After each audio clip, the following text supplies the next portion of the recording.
말씀 같이 봅니다. 마태복음 4장 12절입니다. 17절까지의 말씀을 보도록 하겠습니다. 예수께서 요한이 잡혔음을 들으시고 갈릴리로 물러가셨다가 나사렛을 떠나 스불론과 납달리 지경 해변에 있는 가버나움에 가서 사시니 이는 선지자 이사야를 통하여 하신 말씀을 이루려 하심이라. 일러스되 스불론 땅과 납달리 땅과 요단강 저편 해변 길과 이방의 갈릴리여, 흑암에 앉은 백성이 큰 빛을 보았고 사망의 땅과 그늘에 앉은 자들에게 빛이 빛이었도다 하였느니라. 이때부터 예수께서 비로소 전파하여 이르시되 회개하라, 천국이 가까이 왔느니라 하시더라. 아멘. 오늘 예배하시는 한 분 한 분 축복합니다. 그리고 이 시간 가정에서 예배하시는 분들도 주의 이름으로 축복합니다. 우리 같이 인사하시죠. 할렐루야. 오늘 저와 여러분이 함께 읽은 이 본문은 예수님께서 갈릴리 회당에서 복음을 전하신 그 사실을 기록하고 있습니다. 복음을 전하시는 예수님, 그것은 우리에게 예수님이 오신 목적을 가르쳐 주고 있습니다. 전도자로 오셨다는 것이에요. 즉 복음을 전하는 분으로 오셨다는 말씀이죠. 히브리서 2장 3절의 말씀에 우리가 이같이 큰 구원을 등한히 여기면 어찌 그 보응을 피하리요. 이 구원은 처음에 주로 말씀하신 바요 들은 자들이 우리에게 확증한 바니 했습니다. 예수님은 당신이 애써 완성하신 그 큰 구원을 전하기 시작하셨다는 말이에요. 그렇게 큰 구원의 복음을 전하신 이유가 무엇입니까? 예수님께서 그 구원에 얼마나 마음을 쏟고 계심을 알게 하시기 위함이죠. 또한 그 구원의 복음, 그 소식을 들은 사람들은 이에 합당한 자가 되기 위해 어떻게 하여야 할 것인가를 가르치시기 위함이었습니다. 오늘날 성경학자들은요, 마태복음 외에 나머지 그 세 복음, 특별히 요한복음에 기록되어 있는 몇 가지 그 이적과 기적은 예수님께서 시험 받으심과 갈릴리에서 복음을 전하시는 그 사역 사이에 끼워진 것으로 이렇게 이야기들을 합니다. 그 이전에 이후의 것들인데 앞으로 들어와 있다라는 것이에요. 무슨 말입니까? 예수님께서 세례 요한과 첫 복음에 접촉을 한 부분이 요한복음 1장 29절에 나오죠. 이튿날 요한이 예수께서 자기에게 나오심을 보고 이르되 보라, 세상 죄를 지고 가는 하나님의 어린 양이로다. 세례 요한의 복음을 전합니다. 이때 예수님이 세례 요한에게 가서 세례를 받으시는 그 장면이 바로 이 말씀이에요. 요한복음에 보면은요, 1장에서 세례 받으시는 예수님의 모습이 나오고, 그리고 2장에서는 6월절 예루살렘에 올라가시는 예수님의 모습이 나와요. 2장 13절의 말씀을 보십시오. 유대인의 6월절이 가까운지라 예수께서 예루살렘으로 올라가셨더니 이렇게 말해요. 3장에서는요, 어떤 내용이 기록되고 있습니까? 니고데모를 만나는 내용이 나옵니다. 바리새인 중에 니고데모라 하는 사람이 있으니 유대인의 지도자라. 그리고 요한복음 4장에는 여러분이 잘 아는 수가성, 그 사마리아 여인을 만나시는 예수님의 모습을 기록하고 있습니다. 그러니까 요한복음 1장부터 4장까지에 등장하는 그 모든 이야기들, 예수님이 세례 요한에게 세례를 받으셨어요. 6월절 예루살렘에 올라가셨습니다. 니고데모를 만나시고 사마리아 그 수가성 여인을 만나신 후에 갈릴리로 내려가시고 계세요. 그런데 오늘 마태를 보십시오. 마태복음 읽은 그 본문을 보면은 예수님이 갈릴리에 머무시면서 복음을 전하신 이야기로 예수님의 사역을 시작하는 것으로 말하고 있습니다. 12절의 말씀, 오늘 본문을 다시 한 번만 보겠습니다. 예수께서 요한이 잡혔음을 들으시고 갈릴리로 물러가셨다가 이렇게 말하고 있습니다. 마태복음 14장 1절로 12절에 보면은요, 세례 요한이 잡히게 된 상황이 아주 자세하게 묘사되어 있죠. 그런데 오늘 본문에는 간단하게 요한이 잡혔음을 들으시고 이게 끝이죠.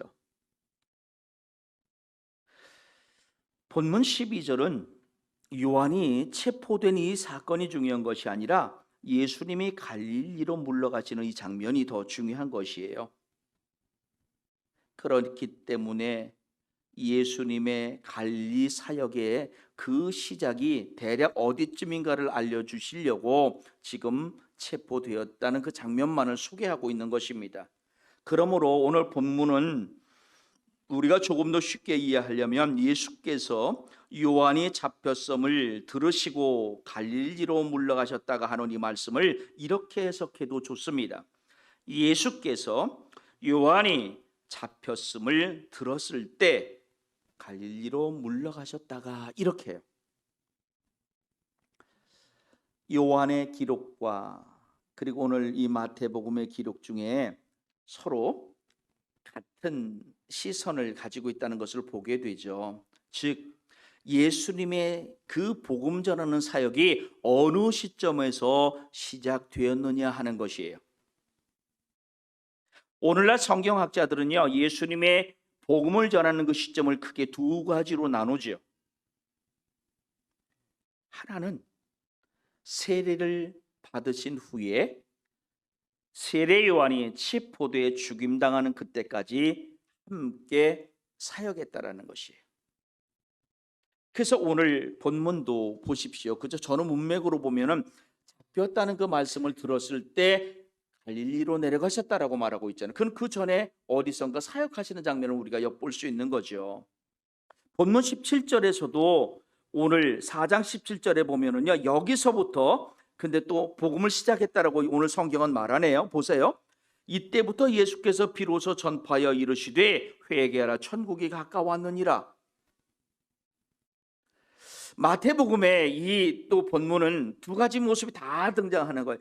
여기서부터 세례요한이 잡히셨음을 들으시고 물러가 갈릴리로 가셔서 거기서부터 복음을 전하기 시작했다라는 거죠.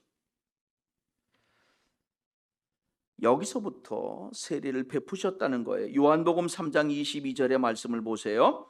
그 후에 예수께서 제자들과 유대 땅으로 가서 거기 함께 유하시며 세례를 베푸시더라. 또 이렇게 말하잖아요.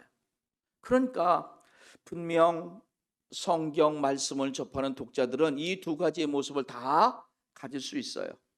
세례 요한의 세례를 받으신 후에 예수님도 같은 지역은 아니지만 거의 비슷한 지역에서 세례를 베푸시는 장면이죠. 그리고 요한이 잡혔다고 하는 그 소식을 들었을 때 예수는 비로소 갈릴리로 가셨다는 거예요. 그리고 거기서부터 또 복음의 새로운 시작이 되고 있는 것으로 해석하는 거예요. 그런데 일부 성경학자들 아주 복음적인 진보와 보수로 따지면 진짜 보수, 이분들은 하나님의 거대한 구원 계획 속에 이 땅에 순종함으로 오신 예수님의 사역이 어떻게 세례 요한과 동역의 모습이 될 수 있느냐. 세례 요한의 역할은 그게 아니다는 거예요. 세례 요한의 역할은 예수님과 같은 동역이 아닌 예수님이 등장하시는 순간 사라지는 존재로 나온다는 것이에요. 즉 하나님의 거대한 구원 사역에 있어서 일부의 주인공은 세례 요한이지만 본론인 2부의 주인공은 예수님이기 때문에 그때부터 세례 요한은 잊혀져야만 되는 존재였다는 것이죠. 그래서 이렇게 말합니다.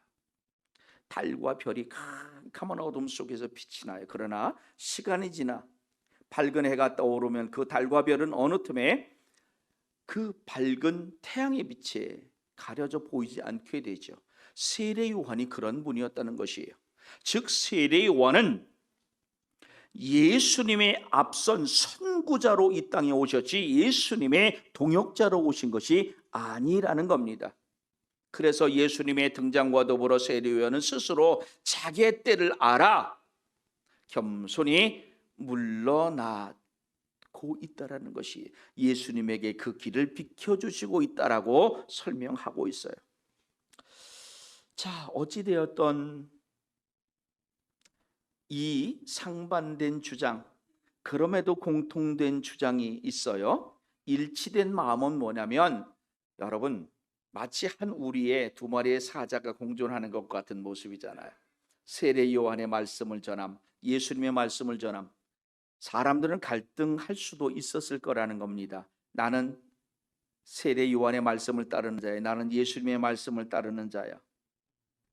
근데 조금 전에 말했듯이 세례 요한의 역할과 예수님의 역할이 다르죠. 따라서 세례 요한의 사라짐과 더불어 예수님은 등장을 한다라는 것이에요.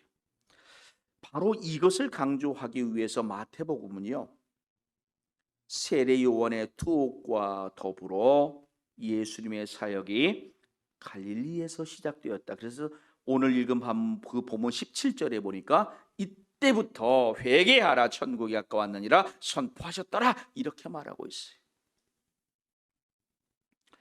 사실 예수님은 요한이 잡혔다는 그 소식을 들었을 때에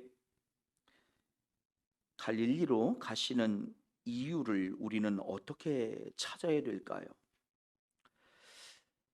예수님이 이렇게 행동하신 것, 그것은 헤롯이 요한을 대적한 것처럼 유대에 있던 바리새인들 또한 예수님을 원수처럼 여기는 것을 알았습니다. 그렇기 때문에 당신의 안전을 위한 대비책을 세워야 했던 것이죠. 그래서 지금 갈릴리로 예수님께서 자리를 옮기시고 있는 거예요. 그런가 하면은 복음을 전하던 세례 요한의 공백을 이제는 예수님이 그 자리에 채워줘야 하는 것이에요.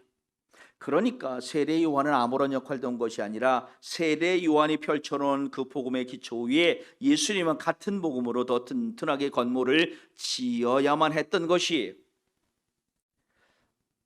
우리가 여기서 분명히 기억해야 될 하나님의 은혜는요, 하나님의 구원 역사의 과정 중에 단 한 번도 주인공이 사라졌던 적은 없었다는 사실이에요.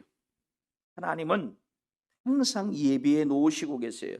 마치 여호수아서 1장 1절로 2절의 말씀을 보시면 모세가 죽은 후에 모세의 수종자인 여호수아를 이스라엘 백성의 지도자로 예비하고 세우셨듯이 모세 이후에 여호수아가 등장하는 것처럼 세례 요한 이후에 예수님이 등장할 수 있는 모습을 다 갖춰놓고 계셨더라는 것이, 예수님도 결코 당신의 때에 조급하지를 않아요. 세례 요한이 내려간과 동시에 예수님이 등장하는 것이지 예수님이 세례 요한의 때를 밀어붙이질 않아요. 여기서부터가 내 때니까 너는 사라져라고 하시질 않고 있단 말이에요. 또한 세례 요한도 마찬가지입니다. 당신의 때를 자연스럽게 하나님의 섭리에 맞게 물려주시고 있어요. 이것은 오늘 우리 교회 공동체 안에서 나의 때, 그리고 당신의 때가 언제쯤이 되어야 하는지를 가르쳐 주시고 있는 말씀이기도 해요. 이제부터는 이 일은 내일이야가 아니라 다 순리적으로 모든 것들이 감당해야 될 때가 있다라는 것을 깨닫게 되죠. 오늘 여기에는요, 세례 요한의 때를, 어느 분들은 예수님의 때를 맞이하는 분들도 계시는 거예요. 그 과정이 하나님의 섭리 가운데서 진행됨을 믿고 순종하심으로 감사함으로 걸으시는 여러분이기를 축복합니다. 뿐만 아닙니다. 13절의 말씀을 보십시오. 나사렛을 떠나 스불론과 납달리 지경 해변에 있는 가버나움에 가서 사시니 이렇게 말해요. 예수님이 복음을 전하시는 선교 사역지가 어디입니까? 예수님께서 당신의 삶의 거처를 삼으시고 선교의 사역지로 삼으신 곳은 그가 성장한 나사렛이 아닌 가버나움이죠. 오히려 예수님은 나사렛을 떠나시고 계세요. 우리가 본 이 본문 가운데에는요, 예수님이 나사렛을 택하지 않은 이유를 말하고 있지는 않은데 누가복음 4장 29절 이하의 말씀을 보면은 그 동기가 기록되어 있어요. 같이 한번 읽어보겠습니다. 일어나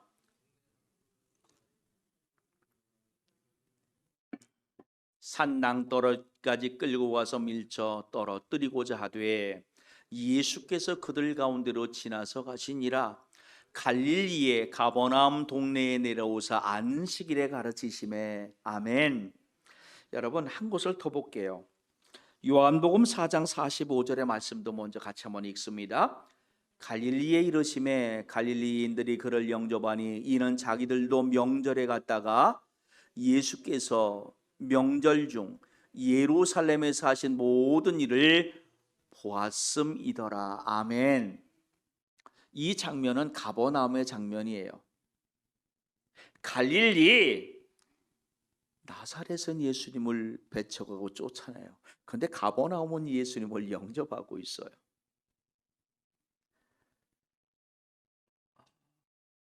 나사렛이라고 하는 동네는 명예롭고 또 불명예스러운 이름까지 동시에 얻은 곳이 되고 말았어요. 여러분, 우리가 사도신경을 고백할 때 불명예스러운 사람의 이름 하나를 매일 이야기하잖아요. 누구예요? 본디오 빌라도에게 고난을 받았어. 이게 무슨 수치입니까? 이완용보다도 더한 수치 중에 수치가 여기에 있잖아요. 그죠? 언제적 사람인데 이 집안이 지금도 있을까요? 있으면 이 사도신경 볼 때마다 나사렛이 그래요. 살한 곳인데 또 예수님을 배척한 곳으로, 예수님의 은혜가 떠난 곳으로 오늘날 성지 순례를 하는 사람들이 그렇게 기억되고 있어요. 반대로 가버나움은요, 예수님을 영접한 은혜로운 장소로, 여기에서 축복의 그릇을 놓쳤더니 이 축복이 그 옆 동네에 임하고 있더라는 것이에요. 여러분, 하나님의 오늘 우리 각자에게 은혜의 그릇을 준비하게 하시고 은혜를 부어주세요. 이것을 믿으시길 축복합니다. 그런데 내가 그 그릇에 은혜를 채우지 못하면요, 은혜를 쏟아버리면 다른 사람이 그 은혜를 얻게 되어 있는 것이에요. 이왕이면 축복을 받아 나누어 주는 자가 되길 축원합니다. 다른 사람의 축복까지 뺏어올 생각하지 마시고요, 주시는 은혜만으로 충분하니까 제발 은혜만은 놓치지 마기를, 쏟아버리지 않기를.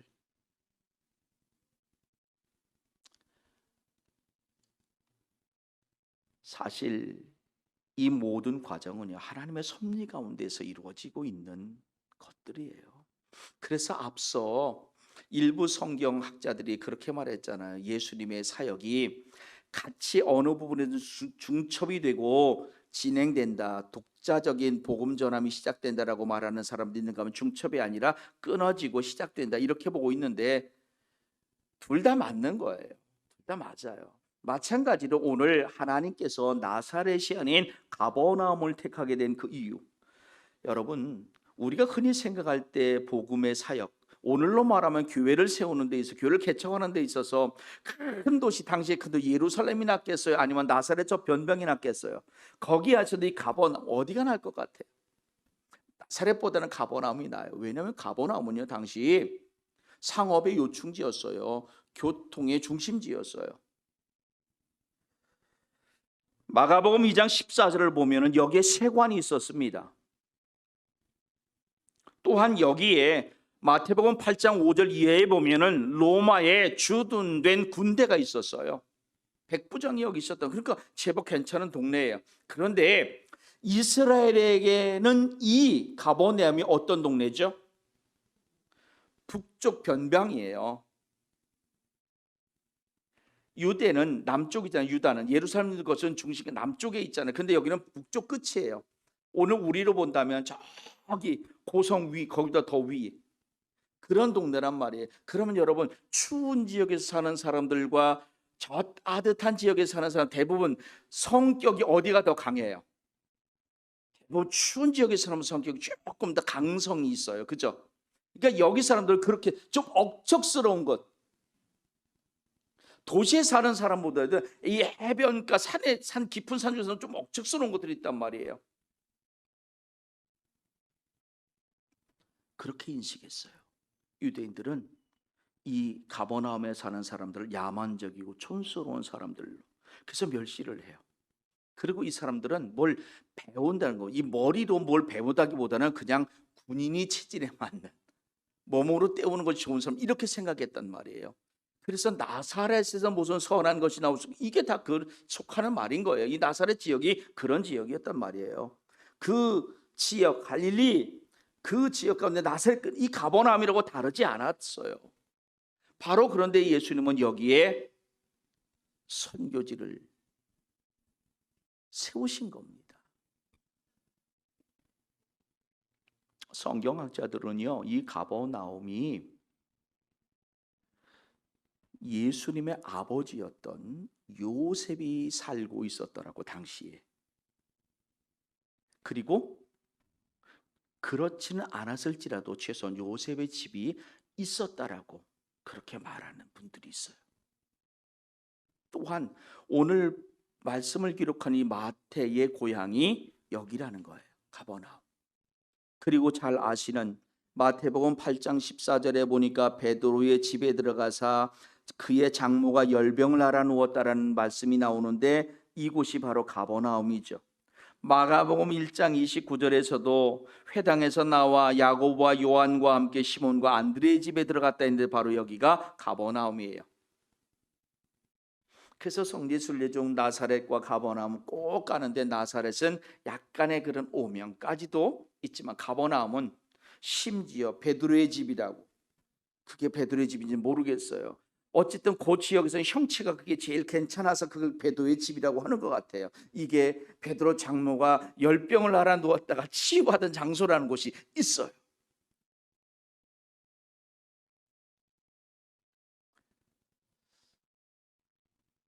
나사렛이 예수님을 쫓아내지 않았더라면 이 모든 영광이 그 옛날 하나님의 예언이 있었다지만 거기가 되지 않았을까? 그런데 여러분, 어쩌면 그렇게 하나님의 말씀하신 그대로 사람들이 그 말씀에 집중하지 못해서 은혜를 빼앗기는지요?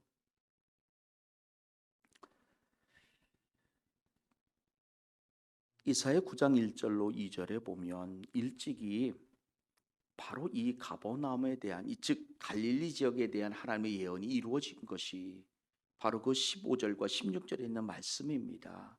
예루살렘이 아닌 갈릴리가 된 이유가 여기에 있는 것이 그 하나님의 계획이었죠. 그런 건 여러분 누가복음 4장을 보세요. 누가복음 4장 18절과 19절을 한번 읽어보겠습니다. 주의 성령이 내게 임하셨으니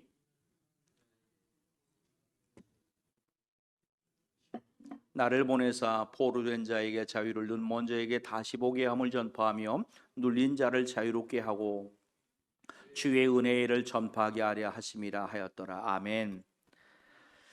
이 선지자든 메시아적 사역이 이루어지고 있음을 지금 그대로 증명해 주시는 말씀인 거예요. 여러분, 제가 오늘 말씀의 제목을 정하면서 굉장히 고민을 했어요. 어떻게 정해야 될지. 어떤 때는 이게 제목으로 너무 좋다 이렇게 탁 정하는데요. 이건 제목을 정말 대여섯 가지를 갖다가 지우고 다시 하고, 그래서 결국 택했던 것이 이거예요. 나사렛이냐 가버나움이냐, 때와 장소. 여러분, 저와 여러분의 순종할 장소, 헌신할 장소가 여기 이 자리임을 믿으시길 축복합니다. 이 자리에 여러분의 자리예요. 이 자리에 여러분의 헌신이 있고 순종이 있어야 해요. 이 자리에 있는 저와 여러분에게 각자 하나님 주어주신 그 정해진 때가 있는 거예요. 그래서 이 때를, 그리고 이 장소를 아는 사람만이 하나님의 일을 바르게 할 수 있어요. 세례 요한을 통해, 예수님을 통해서 오늘 하나님은 우리에게 그 때가 어느 때가 되어야 될지, 그 장소가 어디가 될지를 가르쳐 주시고 있는 거죠.